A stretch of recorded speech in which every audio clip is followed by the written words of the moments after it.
বন্ধুরা, শান্তির রান্নাঘরে আজকে রান্না হবে আলুর পরোটা।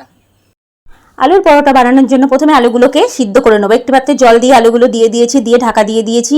আর এদিকে আমি একটা পাত্রে কিছুটা পরিমাণে ময়দা, লবণ, একটু চিনি আর রিফাইন তেল দিয়ে ভালো করে মেখে নেবো ময়দাটাকে। আর এদিকে দেখো বন্ধুরা, আমার আলুটা সিদ্ধ হয়ে গেছে। তো এখানে আলুটা মধ্যে কিছুটা পরিমাণে কাটা পেঁয়াজ আর রসুন কুচি, কাঁচা লঙ্কা কুচি, একটু লবণ, একটু চিনি, একটু জিরে পাউডার, লঙ্কা পাউডার, গরম মশলা পাউডার দিয়ে ভালো করে আলুটাকে মাখিয়ে নেব।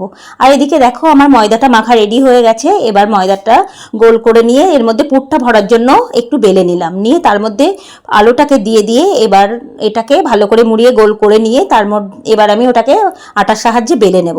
তো বন্ধুরা দেখো, আমি এখানে বেলে নিলাম। আর এদিকে যে পাত্রে আমি পরোটাটা বানাবো সেই পাত্রটা গরম হয়ে গেছে। এখানে তেল দিয়ে দিয়েছি, দিয়ে পরোটাটা দিয়ে দিয়েছি, দিয়ে এপাশ ওপাশ নাড়াচাড়া করে যখন পরোটাটা লাল লাল করে ভাজা হয়ে গেছে, তো দেখো বন্ধুরা আমাদের আলুর পরোটা রেডি।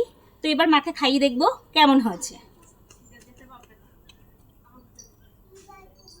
কেমন? খুব সুন্দর।